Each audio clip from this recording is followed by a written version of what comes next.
Go House Lights. Great. For anyone who's joining us right now, this is our third installment of Tour Management 101.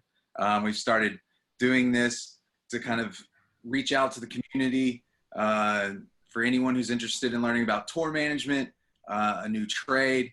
I know we're all in a tough time right now, and we're trying to make the most of it. And we thought this would be a great idea to bring our community together for us to discuss tour management and for all of us to kind of come together and discuss the current times and the ins and outs of being a tour manager. And we thought it'd be a great idea to kind of put this together. So thank you for everyone that's joining in with us today. Today is building a tour, what goes into the ins and outs of building a tour and once you've gotten the gig. And so here we are. We're going to discuss those steps and just kind of run through it. And thank you, Guy. We have Guy Sykes with us joining us today. All right. Thanks So for here we having are. Yeah, thanks for joining us, Guy. Thank you, Henry. Thank you, Dave. All right. So today we're going to really dig down into what the first processes are as soon as you get the gig. Once you've been employed by a band, by an artist, by a tour, where you go from there. And I know that in our last session we aimed to go through a glossary of terms. We ended up not really getting to that, and I think what we decided would be best to do, we pulled up a glossary of terms that somebody else had put together, and I believe, Henry, that is on the website. Is that correct? Yeah, it's on the templates page. It's a really well put together glossary of terms, a lot of which we covered and then more to it. So I want to just thank Kim Burkhart for doing the most unbelievable glossary mashup last night. She knew where to mine for the information and kind of put it all together and slapped it into a document, and we roadied it, and there it is. I'm kind of OCD, and since we have so much time, I'm going to probably get it and make it sort of at least alphabetical and give it some sense and put it back up for everybody. Yeah, it looked great. Took a run through it. It really covers a full spread. Yeah. So if you want to, I think the best thing to do, rather than us spending an entire session on that, because we could, it's probably easiest and most effective if you just, if you're watching this, have it as a reference, keep it open. If you have another screen, if you can keep it on your phone. And if you see a term that you don't understand, there's a pretty good chance it's going to be covered on the glossary. And if you don't see it on there, just shoot us a question and we will field those.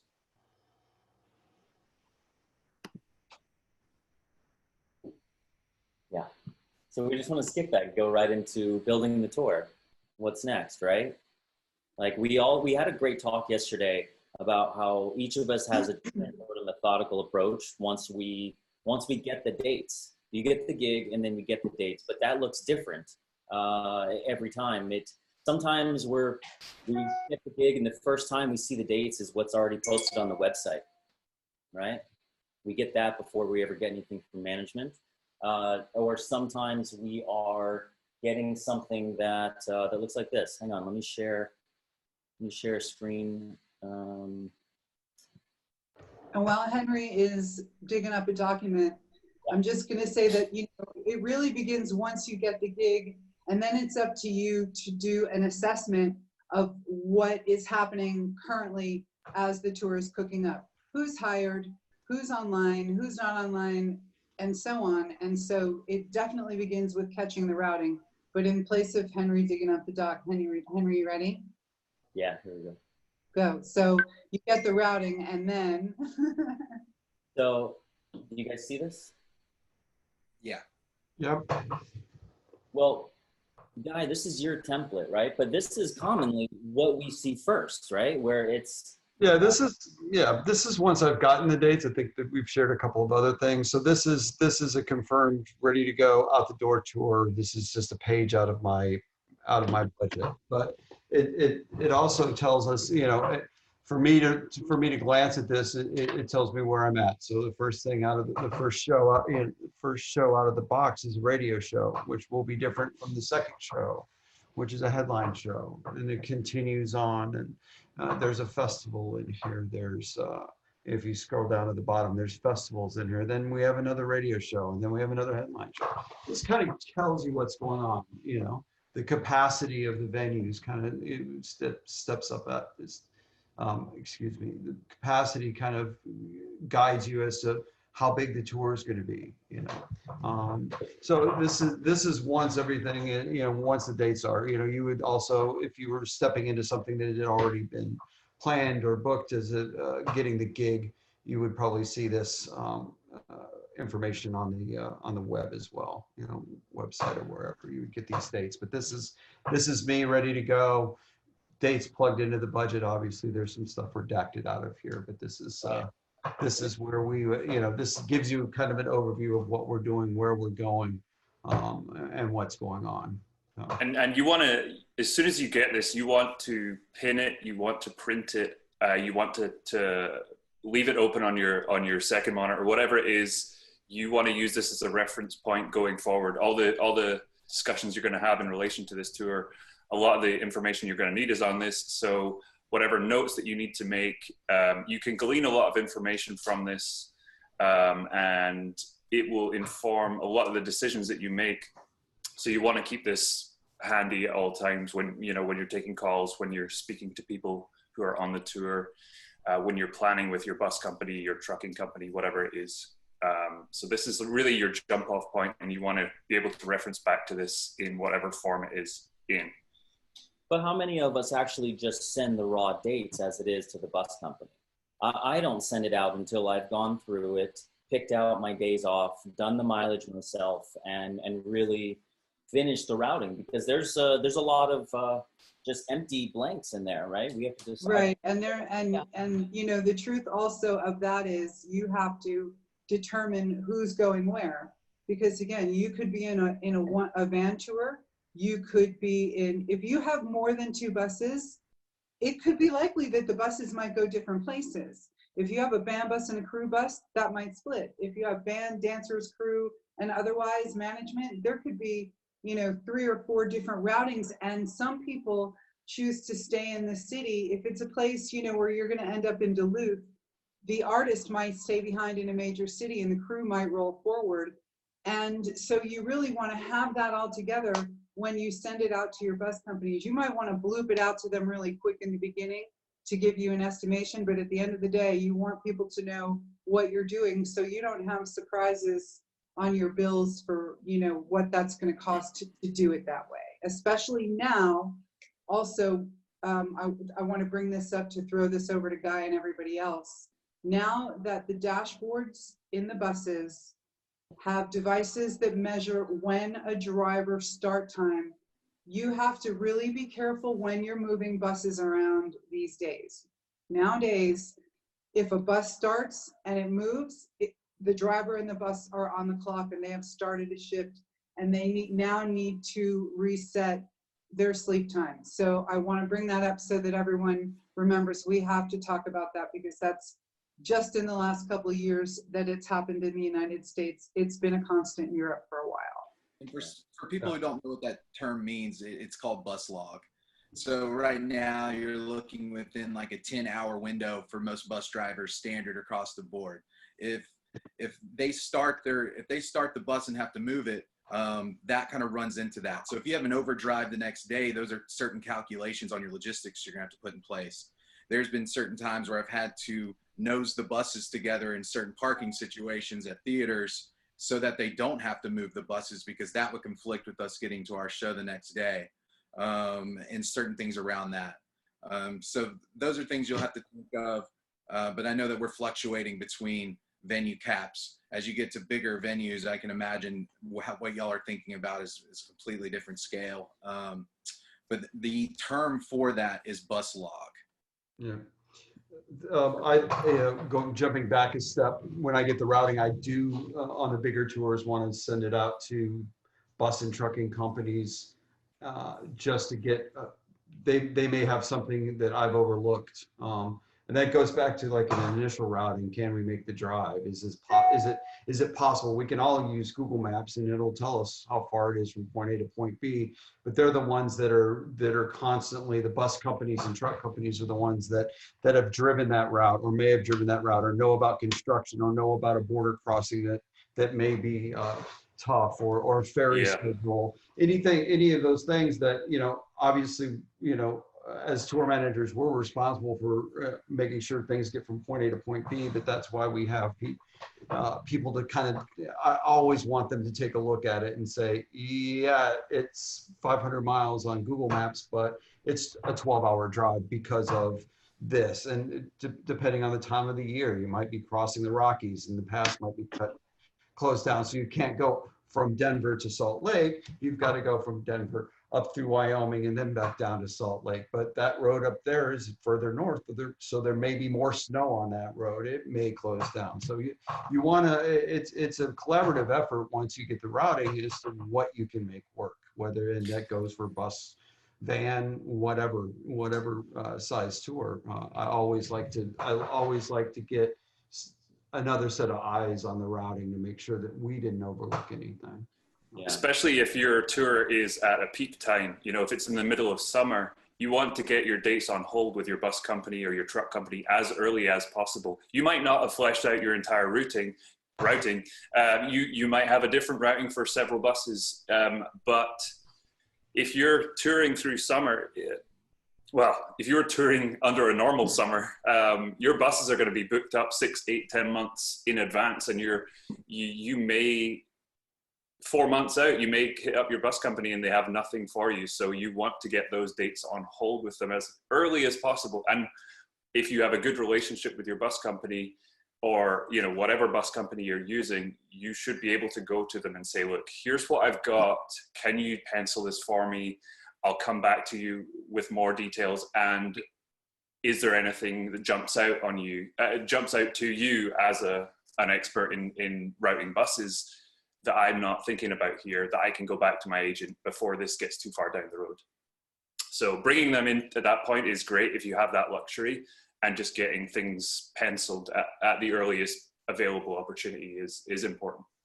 Also, I'd like to note that depending on what type of genre you're in, that this will fluctuate significantly. Like example, like in electronic, it's primarily flying. Now you're starting to see more of the bigger production bus touring elements start to get brought in, but you might get thrown into just flying, and your management company may have already booked all that travel. All they need is your information. You're getting thrown right into the routing right there off the bat.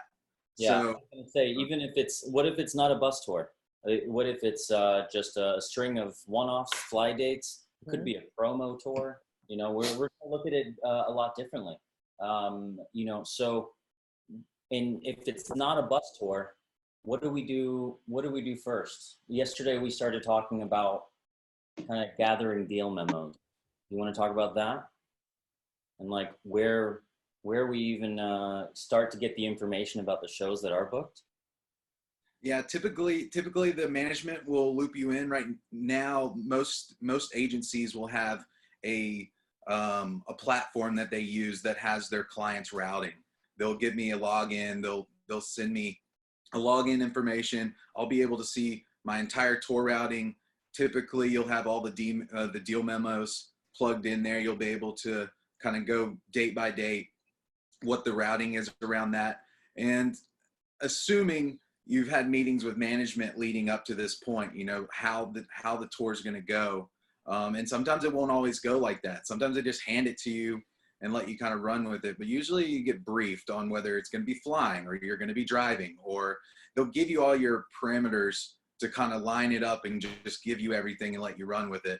But I think that has been kind of the standard norm over the past couple of years. Most agencies, you'll be able to log in and have access to all of that.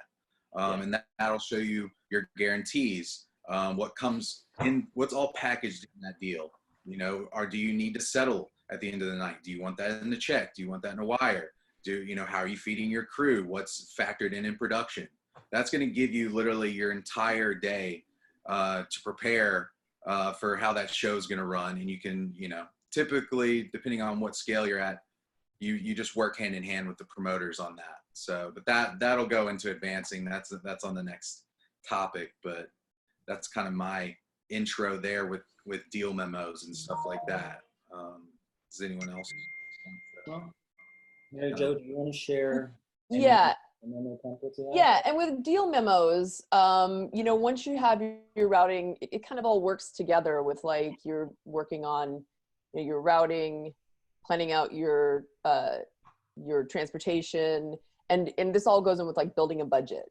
So a deal memo is really important to get because you're going to see how much you're going to make per show, so you can see what your basic income is going to be, as well as this will start to it'll let you start to build your settlement sheets, and it's also the foundation of your advance because it's got all this sort of building blocks you need, and it's the beginning of your roadmap for when you reach out to promoters and you're talking about, catering is going to go over budget, which we always hear.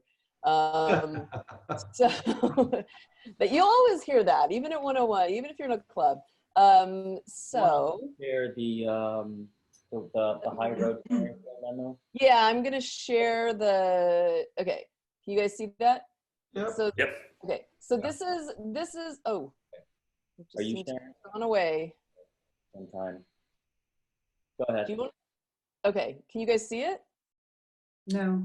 I can't. It came up and then went away. I'm not sure what happened. Oh, I think that was me. Here we go.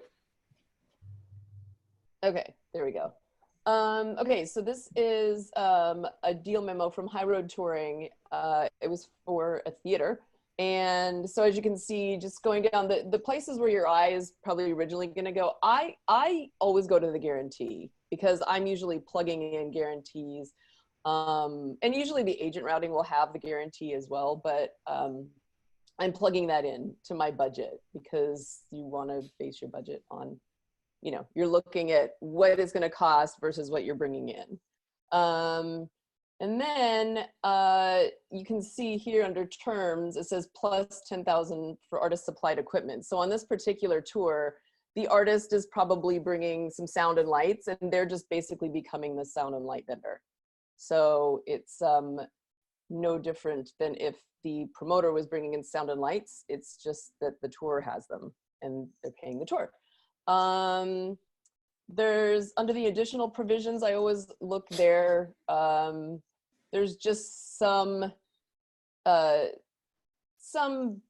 other those aren't always in a deal memo, but there's some additional provisions. It looks like on this particular show, maybe they had a reduced house, but if the tickets were going to sell well, and the capacity could be upped, the rent was increased. So they're just addressing all the additional things. Mm-hmm. That's not always usual in a deal, to be honest, but this particular one was.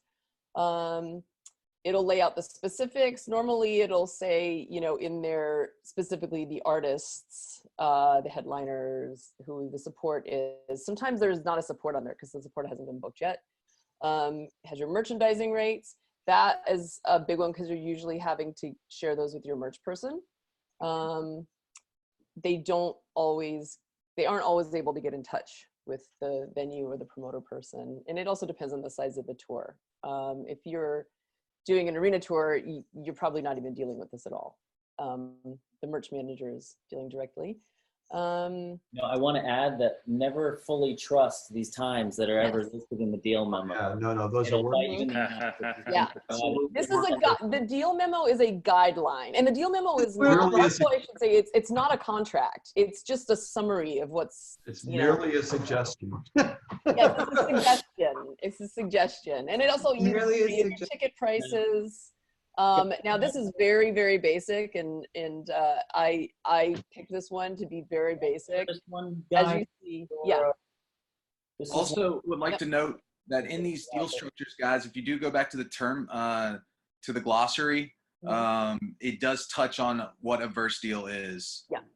And what are these. So if you are seeing some of this stuff and you are curious about what these mean, please refer to the glossary, and you should be able to see a lot of these points. Yeah. And I think it's better to get to the nuances and like the whole dance of like, versus deals and plus deals and lifts and stuff when we get to the settlement. You can, like Mark said, you can look up the terms plus or versus right now, just for the basics. And then you get to this one, which is for a very large show where you have different levels and layers of ticket prices. This is for Europe, so there's very specific tax, the VAT. There's different fees on top of the tickets. What size tour was this for you? Small arenas. This is in a smaller city in Austria, but was the cap 8,500? So yeah, like this one was almost like a convention center, but we got the full rating. Yeah. So yeah, you'll see. Again, this is when we see a deal memo like this is early on. This is the promoter's best guess of the cost based on a show of similar size. And again, with deal memos, sometimes the agent has the input of the artist and the production team the artist has, and sometimes they don't. And the deal memos can vary greatly depending on how much input was there. The agent may have booked it as a one truck tour, and by the time it comes out of pre-production, it's a 4-truck tour. And so your numbers under personnel, stagehands at 32,500 euros could go up significantly. Or you can have the magical unicorn of tours, which I did have once, where it was booked and budgeted as a full band tour and turned into a solo acoustic tour. Yeah, And I mean, so, that is the unicorn. yeah. So we were playing, you know, concert halls all over the world, and coming in like dramatically under budget. So and again, again, the word a deal memo is basically a budget for the show. And again, I try to pound this home to even promoter reps. It's a budget. It was a budget that was conceived 9 months prior to the tour. It's not set in stone. It doesn't, the artist isn't paying the promoter back figuratively. And if we go over on labor, it's a guideline. And that's what it's all it's meant to be. We love to come under budget, especially on sold out shows, because that's more money to the artist, which we'll get into in a settlement discussion. But it is merely a guideline, and you can look at that. And it's our job too, as a tour manager, to see a deal memo. And if there's something that you've been in that room before, or you've done the tour before, and you see an item, a line item that may be way out of whack, so it's incumbent on the tour manager to call the agent and say, hey, this number is way low, and we're going to go way over budget. That way you can address it before you get out on the road. Catering. I think it's a great first reference point. Yeah. You can see, you have your guarantees. You know what you're going to be working with in terms of guarantee. There are also some other really important pieces of information if you're doing fly-in shows or festivals, whether backline is included, whether accommodation is included, whether flights may be included, ground transportation. These deals are not uniform, even for the same artist. Each deal depends on what the agent can get out of the festival or the promoter, what deal they can come to. So you may be doing 35 festivals across the summer. 15 of them may have accommodation included. Of those 15, 10 may have ground transportation. You would hope ground transportation would be included in most of them, but for some smaller artists, it isn't. So in those situations, you can glean, okay, I'm going to Glastonbury and I have no ground transportation. So I have to arrange ground transport for that. But then I'm flying in to do Ibiza Rocks, and it's everything, accommodation, backline, ground transport is included. So you could start building an idea of what you need in each date, what you need in each city, if you're doing fly-in shows especially. And all that information should be included on the deal memo. Yeah. So it's a great first reference point for you. Yeah, it's a great reference point. Going on what it's like saying, it is definitely like your briefing, right? So like I want to get a deal memo first, so I have an idea of how the show foundationally is going to be relatively ran from. So I know exactly kind of the points to run off of going into advance to discuss those points and how we want to navigate it and best suited for both parties to make this work. But that is the deal in place not the signed, but it is the memo to kind of run off of as your foundation. Yeah, and it's your ballpark, especially when you get into advance, which we'll get into next time, but it's your ballpark for the budget, you know, your budget. I'm going to touch on one small thing as you go into advance. If you look at a deal memo that that does break down the expenses, and say your tour, like all the shows are selling out, just blowing out, and you've got $10,000 in the budget for advertising, you got some to play with. So that's something to know when you go into advance. That's just a small example of when you go into advance of, you know, understanding it's, you don't have to hit each line item exactly. It's a bottom line. So it's a guideline. Yeah. Right. It's like a That money juggling act. flows. So it's- Catering may go up. Again, if you're blowing out a show, you might have had $50,000 in the budget for advertising, and you spent, you know, so. And these days they can sometimes spend, like, they can, you know, on an arena show, you can have, say, 50,000 or something in the budget for advertising, and maybe they did one email blast that cost 500 and it sold out. So it really can be that different these days. So it's, you know, those are good things to know, but that's just, you know, small. So on both the first one that I talked about and Guys, there was a breakdown of expenses. But Henry, since you were better at that, can you put up the house nut one? And I'll just go over that really quick, because I can't, for some reason when I share it keeps going up and then going away. Yeah, when I do, it goes up and then disappears. Let me try. Why don't you save the versus house nut for the settlement? Since you Well, I can't just wanted to point out the different things that you're looking at really briefly, because the first time I saw a house nut, it kind of threw me. While you guys are doing that, there's a quick question which you guys have answered in the comments on the Zoom, but just for the purposes of Facebook Live, there's a question: who has the deal memo? The deal memo always comes from the booking agent. That's a document that they produce and send out to yourself. So that always comes from the booking agent. Let's see, is it, See if I can find I just can't. is it this one? Yeah, I just want to briefly touch on this and then the CAA one. So in this one, same thing, same, it's a different deal, but same idea. But as we go down, instead of having a breakdown of if you go down to the expenses, I don't know if I can, there we go. Instead of having a budget that's all spelled out different line items, they have what they call a house expense or a house nut. So sometimes you'll see that, you do see it in clubs as well. And it's like, okay, they just lump it all in, and there's no breaking it out. There's no arguing it. It's like, you get all this stuff. Yeah, some of the House of Blues do that. Hard Rock used to do it when there was still a venue in Vegas. Yeah, and a lot of the amphitheaters, you'll see a house nut. It is, and that's what you settle against. Like, that's it. The house production and everything that's kind of going into your show.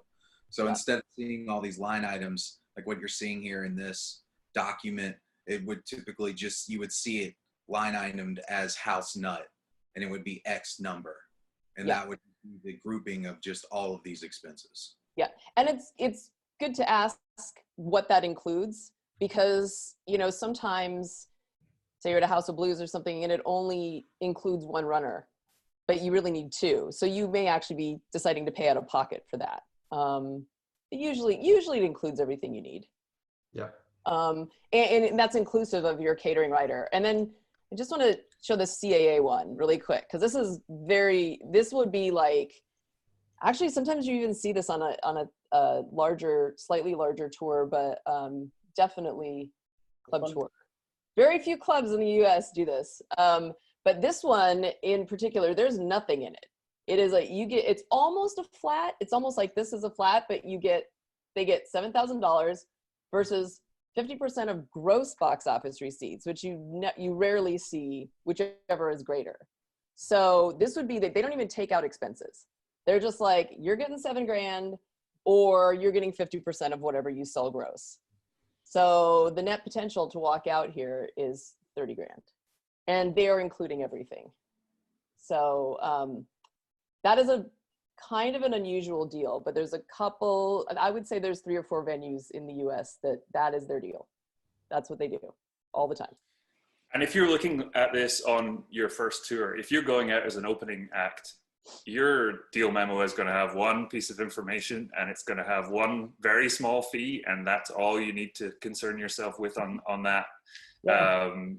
Really. I don't have to worry about most of this. Yeah. At the end of the day, when you're writing a budget, whether it's a big tour or a small tour, the first number that I look at on there is I look at the guarantee, because that's what you're guaranteed to get.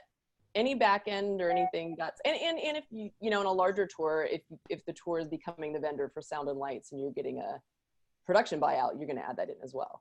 But the actual guaranteed income, anything on top of that is a bonus. So for me, that's usually my very first thing I look at on a deal memo.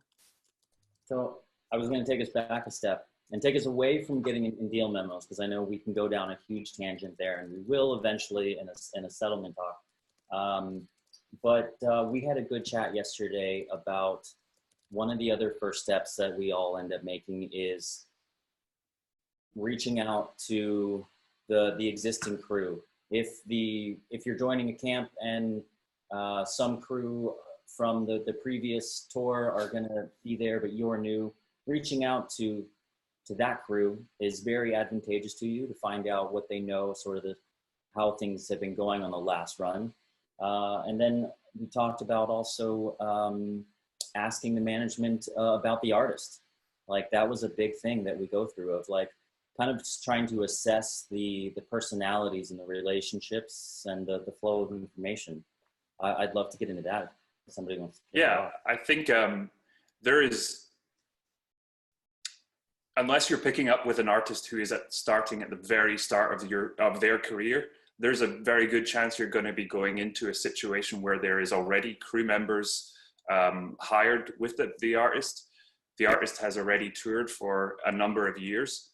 So you're walking into a situation where you might be replacing another tour manager, or they might be restructuring their tour. So you have to arm yourself with as much information as you can regarding the artist first and foremost, because ultimately the artist in all of this is your number one priority. But it's super important that you, before you go on the road, if you have the luxury of time on your hands, because some of us, you know, you might get parachuted into a tour mid-tour, but assuming you have the luxury of time to prepare on your side, it's important that you give yourself enough time to absorb as much information about the artist, the current crew, their ways of dealing with things on the road, what your artist's priorities are, so that you can make them your priorities. If your artist, and this is something that we went into quite a lot of detail yesterday when we talked internally, but I think it's important. Find out what your artist's number one priority is, what their way of working is, and make that your priority, because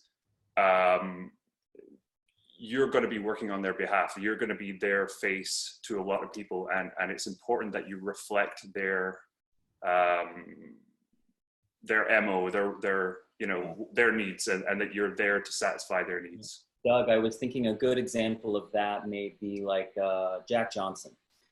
He does a zero waste, like 100% sustainability tour, and they it's like bring your own cups and plates on tour kind of a thing, and to catering. There's really creative ways that those guys are doing good things for the environment within their tour. And so this is the most important thing to Jack Johnson, and it's how he wants his tour ran. So if you didn't know that, or aren't informed on what the artists want, then it's going to be a bad first day. So that's just one example, but there's lots of them. Yeah, for sure. Hey, I wanted to jump in a second and throw it over to Guy Sykes on this one, because Henry touched on it, or I think maybe one of you guys touched on a point about what you might be walking into a well-established act. And I know, Guy, you've had the opportunity to come in to work with some really well-established acts, you know, now and again, and you've been the guy that establishes the act, and then you've had the pleasure to join some well-oiled machines as the TM. And I really wanted to just, you know, ask you to touch on the personnel and HR part of showing up on a new gig with a bunch of legacy staffers and crew.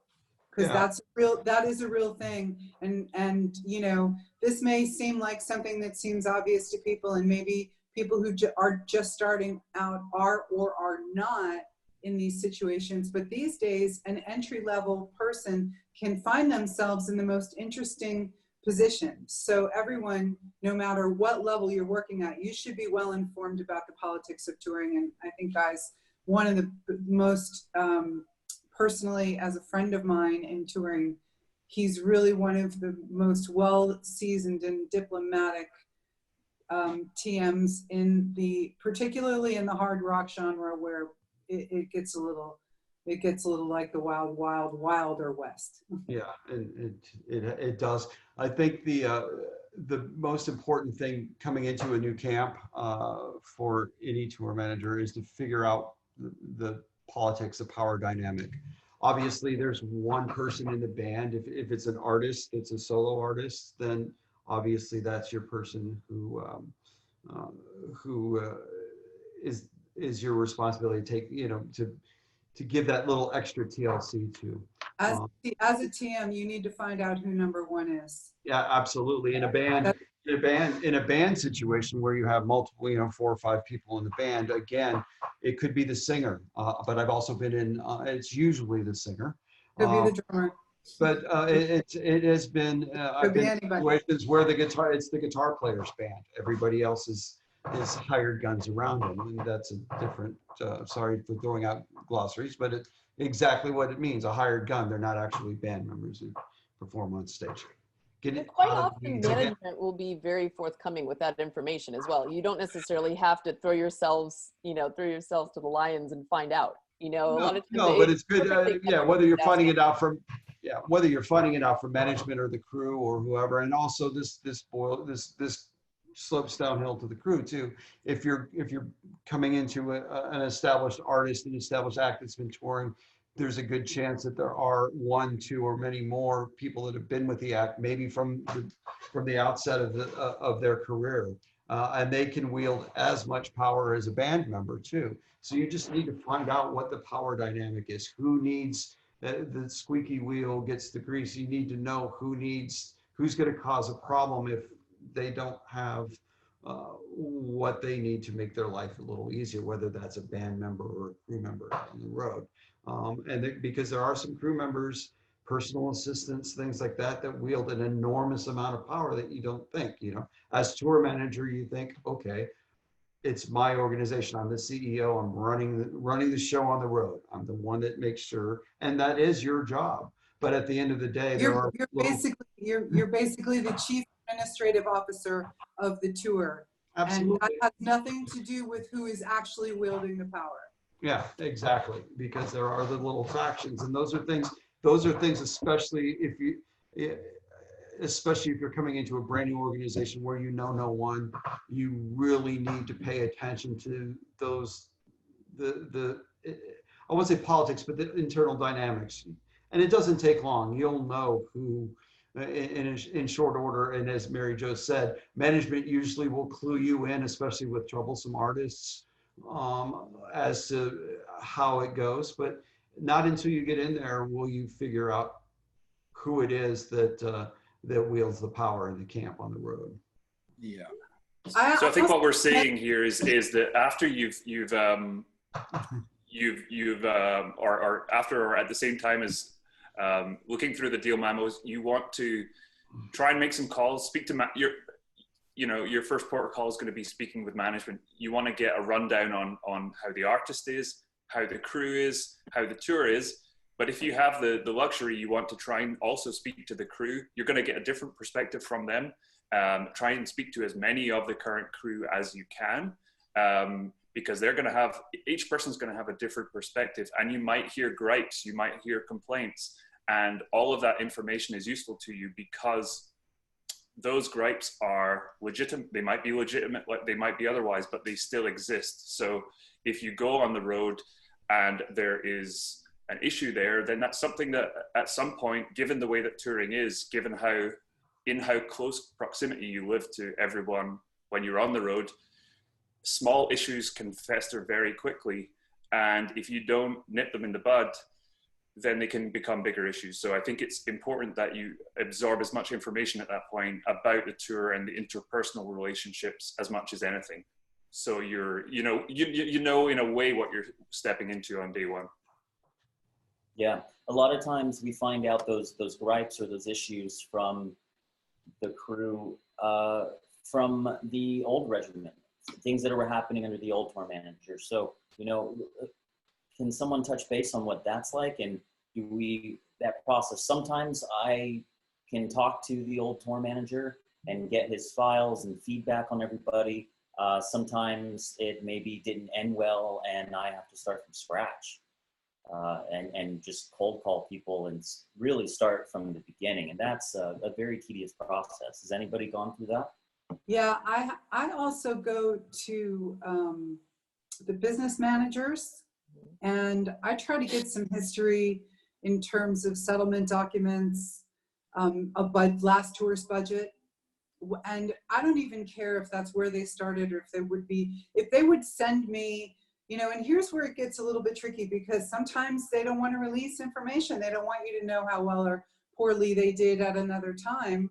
So, you know, I'd like to get as much information about history as I can.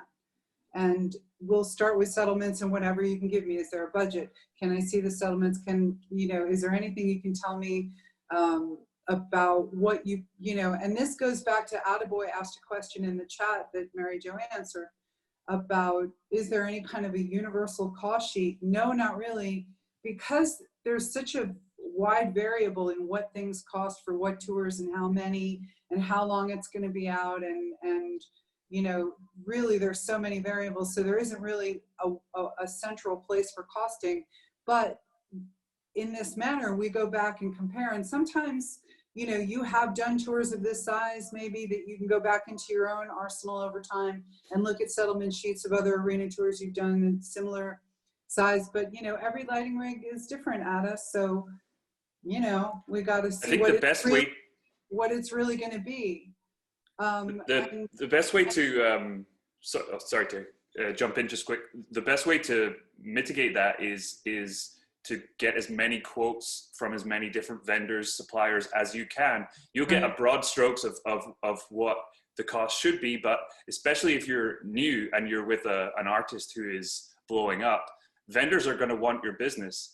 You know, whether it's audio, lighting, bus suppliers, logistics, freight, they want your business, especially at that point, because, you know, most of us are pretty loyal to our favorite vendors. So if you're starting out, they know costs are tight, so they're going to want your business. They might discount you quite heavily at that stage. Absolutely. I always get a minimum of 3, you know, minimum of 3, and I have my beloved vendors. You know, we all have our amazing relationships with people, but we also have a job to do, and it's helpful just to keep the market level, to know, you know, if somebody's really out in left field, you may want to say, I just want you to know you're really out in left field. I'm just letting you know, just for the sake of how we all do business. Generally, it can come in pretty close. You know, what it boils down to is relationships, of course. And, you know, sometimes it can be on certain things. It can be the artist. I had a situation where I had a very, very long-standing relationship and very happy with a bus company that I've always used. And the artist specifically wanted a very specific bus, and I had to go with a competitor. And, you know, it was business. It was, you know, there was nothing that I could really do, you know, with that. And you know, your artist is signing your paychecks. So to some extent, there are. Mary Jo, if Jim Runge was here, he would tell you that there have been times where we have toured internationally where one of our guys wants one guy to drive him. Yep. And the bus company was one guy there. We had a whole, you know, there were So we had 3 bus companies because he had to have the guy, and then ultimately the other bus company hired the driver, because it just, sometimes it works that way. And I, I'll go back to saying, just to, you never know how you might have to be able to create workarounds in situations. And that is one of the, it's the beauty and the curse of this business, is that it's really bendable and it's really flexible. And that can be really great, because that's how we are able to really work magic, is by bending and flexing to such degrees. However, sometimes that can be really a curse, because people know that the boundaries flex often. And when you're trying to institute a boundary, and I always say this is like building a foundation in a bowl of Jell-O. It's really difficult. Yes. When we're reaching out to vendors, a point too, I've made it a practice recently, because of all the technological innovations, to make sure that vendor A and vendor B and vendor C are quoting on the same exact equipment. There might be, especially lighting. Lighting is one of the biggest variables in there. They might not have a certain lighting fixture and can substitute it for this, but the price is $500 a week lower. So I always, once I get the quotes from the vendors, if they're very comparable, especially on things like audio and lighting, video, I will send them to the video director, to the lighting designer, to the audio guy, just the specs. I keep them out of the financial end of it, but just the specs, to make sure that we are actually comparing apples to apples and oranges to oranges. That's really important, because even on an arena level, I'll have a lighting vendor come in $10,000 a week less. And why is that? Oh, well, because they're not quoting the same fixtures as vendor B is, which is what the lighting designer has wants to use in the show. So you have to be really careful with multiple quotes, that you're getting the quote on the exact same thing. I also, in that regard, I might want to have my LD sourcing the RFP, put the RFP out, my designer, and come in with also, in these days, and this is going to speak to as you get into bigger shows as well. But look, artists are really super particular a lot of times. Sometimes they are, sometimes they aren't, but more often than not, they're super particular about their creative. So you might have a designer vendor package that you have to live with. And at that point, you are charged with going back to that vendor and saying, listen, because I can RFP this out, and we can get some proposals, and I can then show you that you're not coming in at a place where I know you can get to. Since I have to go with you and I don't have the opportunity to look around for savings for my client, I really am going to need you guys to sharpen your pencils and come down a little lower. And I have done that with some major production vendors in the past, where I cannot use anyone else. So I'm stuck with you, but now you have to work with us, because I know what this costs, and that's not it. Don't be afraid to negotiate. I was just going to say, the follow-up sentence to that was, don't be afraid to use your knowledge.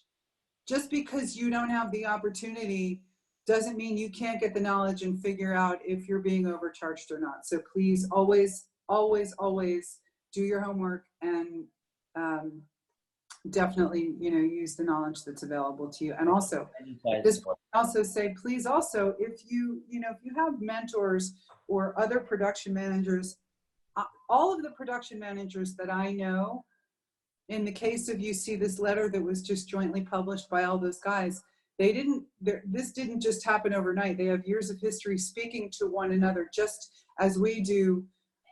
Just, know who your knowledgeable colleagues are, that you can call and say, have a look at this with me. Somebody said on the Facebook Live feed that, good magicians don't share their tricks. And I said, we gave that up years ago, because we want to be able to educate people who are coming into the business, so that they have a good solid foundation, so they're not tripping all over themselves, and then they end up on your tour with their acts. And we want everyone to show up in great form. I'm And an that's why You we're know what? sharing, Sharing your sharing and information. sharing, Chica. Power in numbers, I always say. Yeah, especially right now, you know, we never get to do, we try to do these at the various conferences and educational platforms that we do throughout the year. And it's, you can't only pack so much into 90 minutes or, you know, a number of panels. So we thought this would be a great community building and knowledge It's sharing. something we've touched upon already, and it's something we'll keep coming back to, but do not burn your bridges. If you can, do anything to avoid burning your bridges. This is a small industry. You will, if you burn too many bridges, if you operate in too insular of a manner, you know, it's going to come back around. You know, like we said in the last one, you never know where your next job is going to come from. You never know where your next tour is going to come from. So just operate, you know, it's a very simple principle, but just operate in a manner that you would like to, you know, if you're the opening act, be respectful, know your place in the food chain, but ultimately, you know, when you go on to become the headliner, if you happen to get treated roughly as an opener, don't then use that as the norm. That shouldn't be the norm, you know. That's not the norm. It's the exception, not the rule, for sure. Yeah. I mean, yeah. I have actually worked on a tour where my directive as tour manager, there were one of two things that I could direct. It was very family, you know, the band community was very family oriented. And the one directive that I could take upon myself, you know, from the band, from management, to immediately fire somebody is if they disrespected the support act and there was no good reason. That's how strongly they felt about it, because they had not been treated well when they were up and coming. Yeah. So, you know, it's yesterday how important that is for the tour manager to set those values. We set the tone for all of that and bring our moral set of values to everything across the board. But that has to encompass first what the artist wants, and then just being a good person in this industry, taking care of support, being nice to the locals, setting a good example, instead of you know, keeping that young gun tour manager that's on the opening act just away and out of your office all the time. I like to actually kind of bring them into the circle a little bit and show them what it's like on this level and share. I'm an open book. I'm a magician that will show you all of my tricks. Because I learned it from my mentors before me, and it's the only way we learn in this industry is by sharing it. And it's very much a craft that gets passed from one generation to the next. So that's why we're here, you know.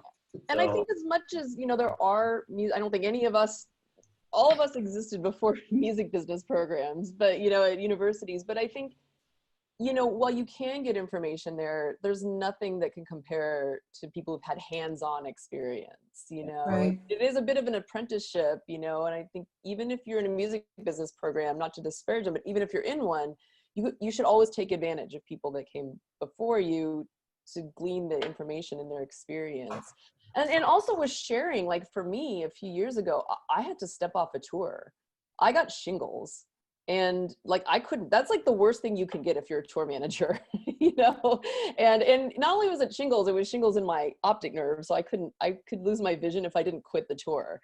And you know, I was able to, because of good relationships, you know, find people and be very forthcoming with that information. There was nothing to hide, you know, and so, you know, you never know if you're also going to be in that situation where you have to walk away, you know, and then you've got a great network to reach out to.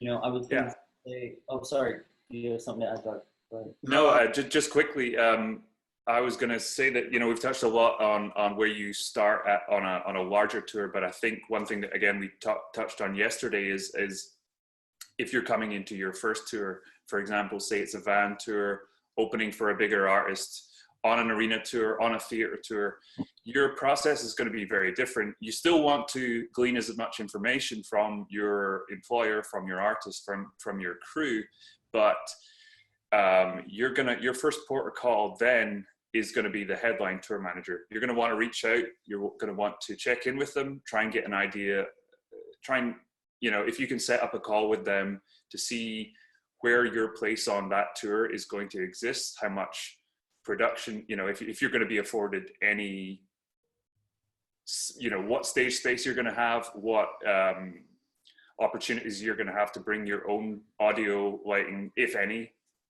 changeover times, all of that information that's going to be important for your artist. But you have to remember that you're a very small part of a much bigger show, and that,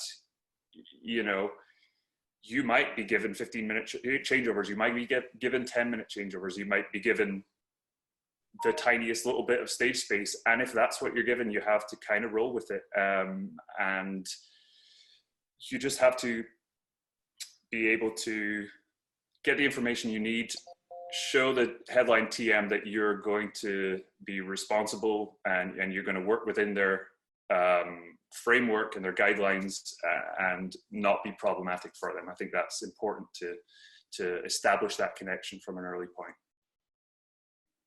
So at this point in building the tour, we've kind of gotten through the assessment of deal memos, budgeting, the lay of the land, who your staff is, knowing that you're going to have to get your vendors together. You're also, I wanted to talk a little bit about staffing with the season tour managers on the panel. Guy, it would be great for you to just take the lead on this one for a second, because I know that people, especially new people, how do you get a job? We don't go on on jobs.com looking for jobs. We have BobNet, and Bob Davis is amazing for being able to provide such an organized community service. And there are other sites that have popped up, but we really are a niche, entire secret niche ninja organization. So how do you get in, and how do you become, it was just, the question was how do vendors offer their, how to text, reach the tour managers, how do vendors offer their services? How does that all happen? And I want to talk a little bit about that for a second in terms of building the tour before we move on to the next sort of, now you're, because I think from here it goes, okay, now you're in rehearsal. What are you doing about that? Because that's important. Yeah. What was that, Henry? What was that? You're right. I'm with you. I'd love to hear Guy talk about this, and then the next step would be talking to the artist and rehearsals. Yeah. Right now, and now, and what we touched on yesterday, just as a precursor, is what everybody's idea of what can happen at rehearsals, and what that looks like. The artist's idea of what they'd like to have, the business manager's idea of what you can afford, management's idea, and how they navigate that, and how that all plays in. So Guy, if you would just talk to hiring of vendors and staff for a second before we get into now you're in rehearsal and building a tour. Yeah, let's start with staffing. If you're walking into a tour that's already has toured before, there's a good chance you're going to have, let's just use a band as an example. So a rock band, 4 or 5 piece band, they're going to have techs, backline techs that tune the guitars, a drum tech usually that looks after the drums. A front of house guy usually is a position that is a long-term position. Lighting designer, same thing. They're usually there. There's some peripheral staff, a production manager on the larger tours. On a smaller tour, you may wear multiple hats. There are tour managers that mix sound. There are tour managers that mix sound and production manage, and tour manage and sell merch. So there are different levels, but let's assume that we're dealing with an established act that's doing big clubs, theaters, maybe even arenas. So a sound guy, your front of house guy is essential. A backline tech or multiple backline techs to take care of the instruments on stage. A lighting designer, monitor engineer, maybe a production manager, maybe a production coordinator. I know we touched on some of these roles last week. So outside of the core crew, which would usually entail the backline guys, the guitar player has somebody that's looked after his guitars forever. That guy's probably going to come with the tour. Some of those roles that I mentioned will be separate. A production manager, production coordinator, those are people that you might want to bring in to the tour. So you would, you know, I work with several. I've worked with several production managers, or several production managers I still work with. I would bring somebody in uh, to do that role. Same with production coordinators at the level of touring that a lot of us are at. The people that we work with are on comparably sized tours. So it may be that our touring schedule fits with their availability. We bring those people in. As far as vendors go, we touched on that a little bit earlier. The vendors, we have our favorites.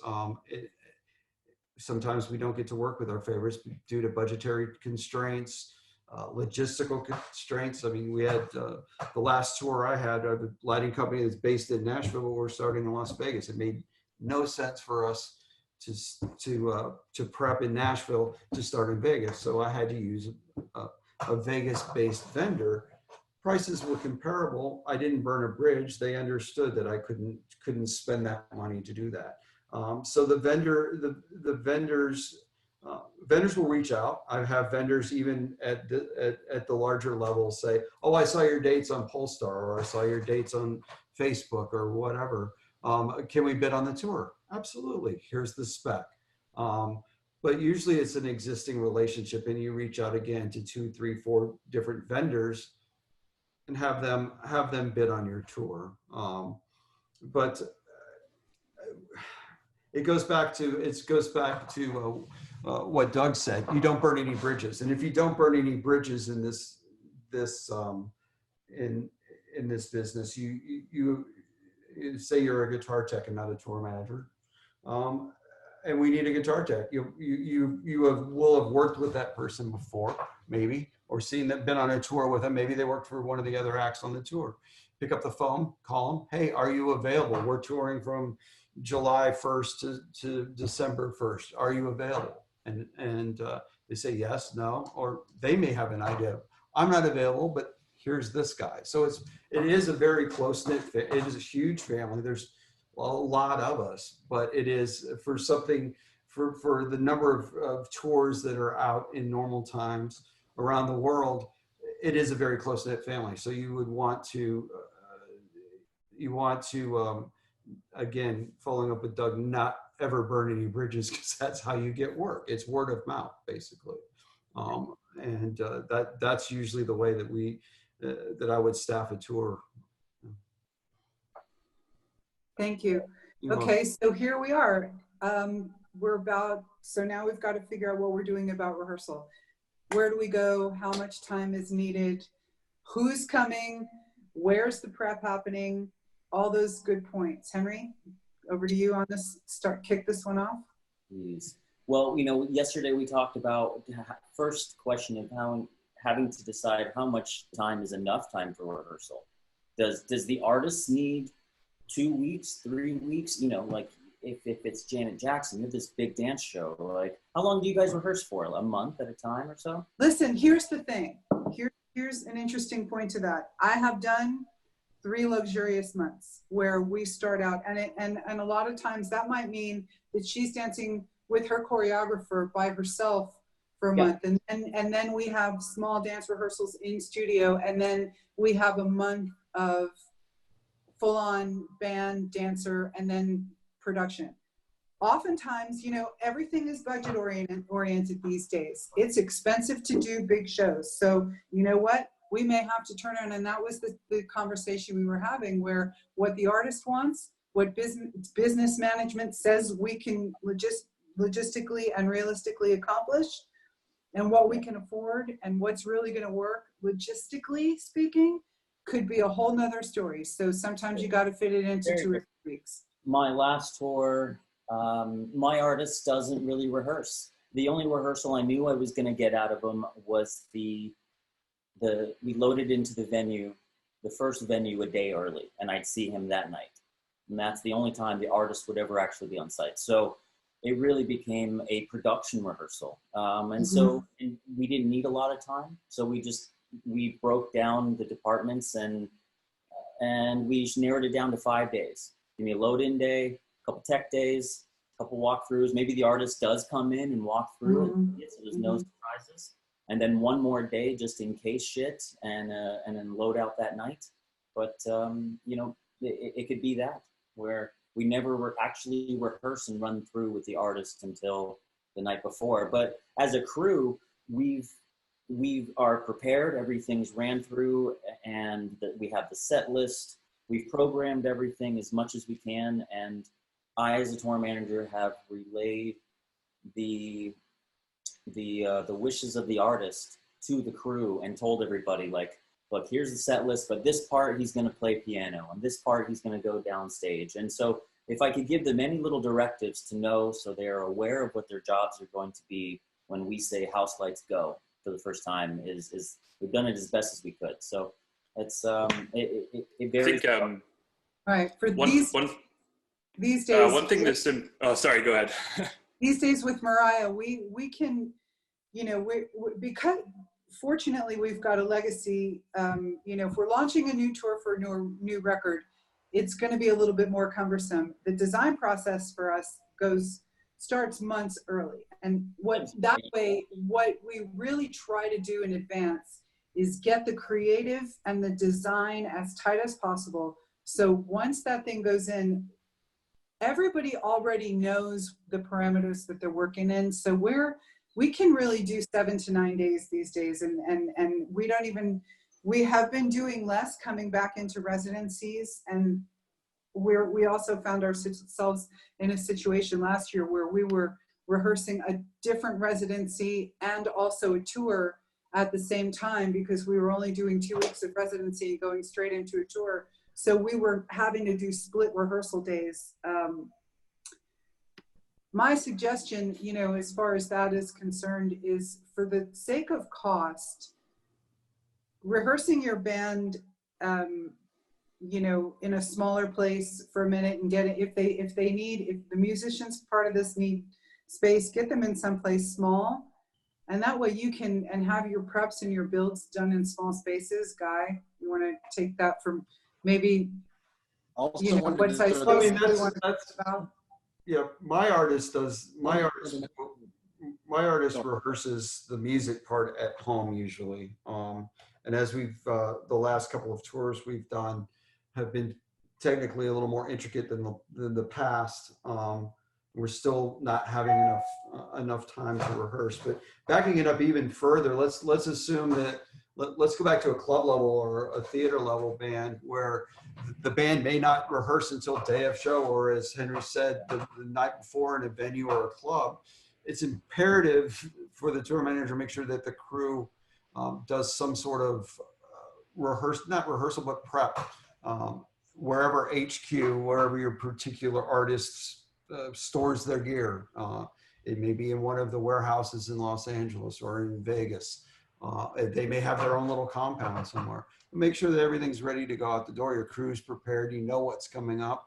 That everything works. That you know the guitar, new signature guitar model is in. You have strings. You have the basics, and you're ready to get out the door with it. Is the worst thing you want to do is call house lights the first time and everything is all bad. You don't want that. No, and even on a club level, like I'm a big proponent of, like, you know what you need, your techs know what they need, people know what they need for a tour, like drum heads, strings, batteries, gaff tape, buy it. Yeah. Like, especially if you're, you know, if you're touring clubs or you're a support act, you may not have somebody to run out and get it for you. Absolutely. And if you're on a larger scale, why waste the runner's time? You know, and it's like they might need to do something that's an emergency. Like, you know what you need. I'm a big proponent of, and it also helps whoever's running the budget, because it's like, oh, we bought this stuff. You know, it's like now that's in there. You may not have to replenish for another couple of weeks. So that's a big one. And also for rehearsals, I think that it comes down to, like, what are you rehearsing for? If you have a really large production, you know, then that's going to determine possibly what kind of building you're looking at putting it in, how many people you need to bring in, does the band need to be there? Because, like, you know, if you're doing a lot of automation and it's like pop and everything's to time, yeah, the band may need to rehearse. But, you know, if you're a support act, it may be that you need the band to run through to make sure they're doing a 30-minute set. You know, it's like, what is the priority here. You know, like they may need to cut down a set list to 30 minutes and make sure they stay in that time. Or a promo tour rehearsal where we just worked on one song for a whole week. Yep. Just one song, because it was for Jimmy Fallon or Ellen, and we just did that one song over and over, and that's what it was. That was the tour for 3 weeks. Yeah, we did that with European TV with one song and multiple outlets. The same thing, and one song. Go to France, go to the UK, go to Germany, and play that one song, and that's all we did work on. And that was part of the set design and everything else. The look was all for that one song. But yeah, I mean, the artist. One thing I wanted to quickly touch upon is if you have the luxury of looking forward through the touring cycle, you can plan how your first set of rehearsals, your main set of rehearsals, is going to inform subsequent touring in the market, if you have subsequent touring in the market. Just to give a very brief example, on my last album cycle, I had 2 separate European tours split into 2 legs. And on our first leg, we hubbed out of London, which is where the band's backline, they own their own European set of backline. Their audio vendor is in London, their lighting vendor is in London, and both the bus and the trucking company are out of the UK. So that was super easy, and we did rehearsals in the UK. But on the second leg, we started in Stockholm. So, and our previous touring leg in North America didn't give us enough time to get over to Europe to do rehearsals in situ. So we had to prep before the first leg for the second leg. So we had to, we had to assume that we had to reach out to our production vendors and say, look, hey, we're not going to be able to even get our our audio techs or our lighting techs to you to even do a single day of prep before the gear reaches show day 1 in Stockholm. So we're going to need to work on a couple of things before the first tour is done, so that we're going to give you some pictures. We're going to work with our production team to give you the information you need to send out the package exactly as it needs to be. Otherwise, because we have no resupply, it's going to be very difficult for you to get us that extra cable we need, or this loom that was forgotten in the wrong trunk. So whatever it is, we had to sort of think forward on 2 separate levels to plan for the second tier of touring that had a completely different start than the first one. Yeah. So if you have the opportunity to look forward into the cycle, maybe even it's a year down the line, a decision you make now may inform that in a myriad of different ways. So I think it's important to try and see the bigger picture of the entire cycle. Yeah, when I see sketch routing, I kind of take a look at that as well. As if we're going to go from North America to Europe, what are we doing in North America? What does that tour look like? Are we support? Are we doing arenas? Are we doing clubs? And what are we doing in Europe? Well, my artist is based in Europe, so we're either doing arenas or stadiums. So what does it look like? Do I have enough time to get gear from North America to Europe? And I'm fortunate enough to have a dialogue with management that, the time you've got blocked off will work. Again, nothing's impossible. It's a function of 2 variables, time and money.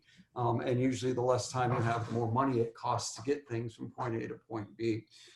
So you're right. It's always great to forward look to make sure that you're planning, and it's a team. It's a team.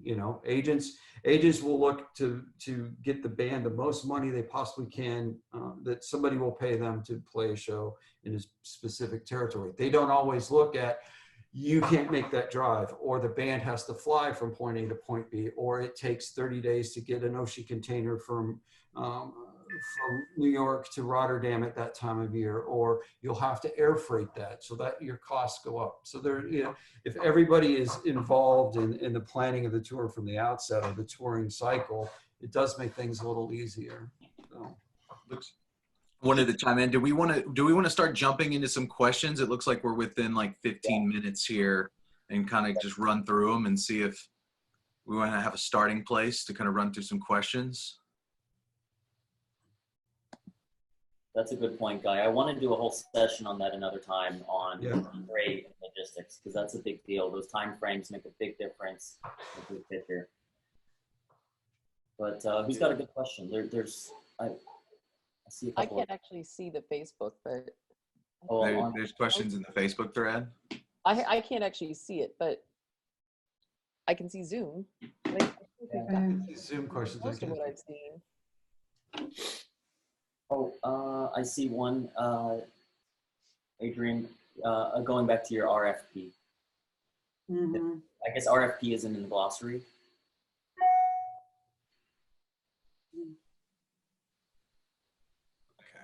RFP. Request for proposal. Yeah, okay, so it was answered. All right. So Laura had asked the question, hi, what's your advice for people who are brand new to touring in general and how to start out in this field specifically?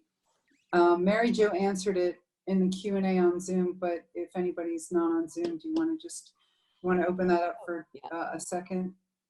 What I had said on the Zoom was that I always suggest looking for local promoters to work with, even like a club that has live music if you're like, haven't worked in this business before. Because I think dealing on a daily basis with different productions coming through is really, really educational. You start to see what works, what doesn't. You'll start to meet people that'll be in your network and may hire you in the future.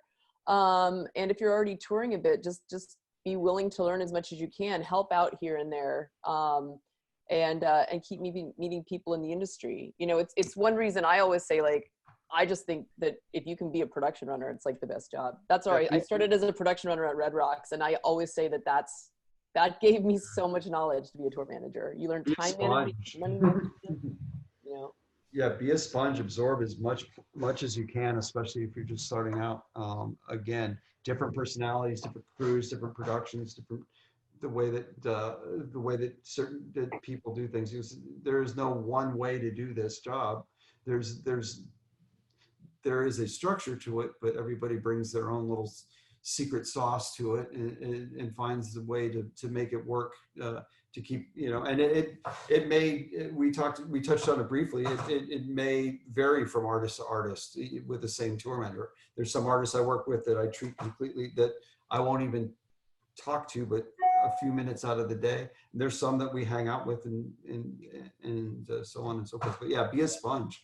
Absorb and watch, learn. That's the way to do it. I think your best resume is your work. When Yeah. people see you work and they see your attitude and they can get along with you, that is your best resume. Until you have a resume. I think in the beginning phase, you really want to kind of take on everything, because that's going to make you a better TM for the future. Being able to understand each department is going to give you that one leg up to truly run it properly and know that your ship is being ran right. Because as you grow, you start to give those responsibilities away. You wear so many hats in the beginning that you do kind of have to be in charge and oversee all of those departments. And as you get older, or as you grow in the industry, you start to see all those kind of break out. So like Guy was saying, just be a sponge, like come in ready to kind of take it all on. That's going to be your best asset as you start to kind of move forward, keeping your relationships close for future gigs, and just kind of running with it. I was a tour driver. I was loading gear day in and day out, sleeping in the dressing room, waiting for the show to get over so I could pack up all the gear and pack it into a 15-passenger van and drive 10 hours through the night to get to the next room, and load it in the gear, and was like, I'll do whatever you want. Run merch, set up gear, whatever it took. I showed up and was there to be a team player. So I think that's your best asset, starting from the beginning. My very first, I'll just tell this story really quick. My very, very first job working on a major concert, and not just like pushing cases in a club, was washing dishes overnight for the Rolling Stones at Mile High Stadium. And it was the worst. It sucked. But it was the first time I understood that there was an overnight shift, that like steel got built overnight, that there was an overnight crew, how catering preps for the next morning. I learned so much on that. I never washed dishes again. This is just like, I am not going to be a catering runner. This sucks. But I still remember that. I learned stuff I had no idea went on a big show. I didn't know, Right. So even stuff like that, you learn so much. I have a question here, if you guys don't mind. I'd like to answer. So this comes from Gino Collins. He asks, how have you all dealt with established artists and them wanting to approve all expenses before purchase at any stage of the tour? I happen to work on Gino on this tour, so I know why he's asking, because we've all dealt with difficult artists sometimes. Sometimes they're difficult, sometimes they're not. But there's, whether it's the artist or the management or the business management, there's somebody in the food chain that is going to question to a macro level of why we're spending what we do and why we put certain costs in the budget. How do we deal with that, whether it's the artist or management? Someone's always going to say we're spending too much, but as the tour manager, we know it's right. How do we deal with that? I mean, it's almost like anything else. You have to lay out the justification for why you're spending the money. I mean, why is this needed? Is it important? And that goes throughout, whether it's on the granular level with the budget, with the artist and the business manager and management, or a show cost, or any cost on the road. Why did we spend the money? Why did we need it? Is it show critical? If it's show critical, then if you explain it to the artist, then it's up to the artist to make the decision, yes or no. Why do you need a backup guitar? Well, if your main guitar breaks or malfunctions in the middle of the show, you don't have a backup guitar, the show stops. The show stops, people get mad. I mean, to me, the easiest way is you build a budget, trying to put everything that you possibly can in the budget. Some things will survive. Most things will survive. Some things people will question. And it could be something, and it's, again, as long as you're able to explain why you need to buy this, and it's up to the artist controls the money at the end of the day. It's up to the artist to say yay and nay. You just have to convince them, or not convince, explain to them why it's needed. I think that's the easiest. I always said it's never difficult to sell saving an artist money. No, exactly. That's going to be your easiest sell always. Like, yeah. For example, like if it makes more sense and down the road to spend X, Y, and Z, and you're painting a broader picture here, that's going to be a way easier sell than it's spending than the immediate sell point, right? If you try to nickel and dime it down the road versus a much broader picture, that's going to save you a lot of time. I think saving money always on the forefront. We're always looking out for our budget, but I think that's an important thing to note. Planning. So real quick, I think it would be useful just to recap what we talked, the process, the sort of rough timeline of starting a tour that we described earlier. Just as a recap, we talked about connecting with the agent, getting a hold of the deal memos, reading the deal memos to give yourself an idea of the conditions the tour is going to be under, looking at the routing, and then talking to management, talking to the current crew, arming yourself with as much information as you can to be able to do your job properly. Just informing yourself and breaking down the way that the tour likes to do things, speaking to your artist if you have that luxury, see how they like to do things, and then take a look at the specific details of each tour. You want to check in with your production team, see what vendors you have in place, how your production design is taking shape, and then start taking a look at the routing before, and then from that point, you can start budgeting things out. You can start working with the management team, the business management team, and see how they like to process things, and then start on specific tour budgets from there. After that point, you can look at starting the advance for each tour. And I think that gives, unless I'm missing anything out, that's a very rough overview of what it takes to get from receiving the dates or receiving the job to starting your advance, which is I think what we will cover in the next session. Yes. So in broad strokes, that's a rough, and it encompasses a lot of work, especially on a big tour.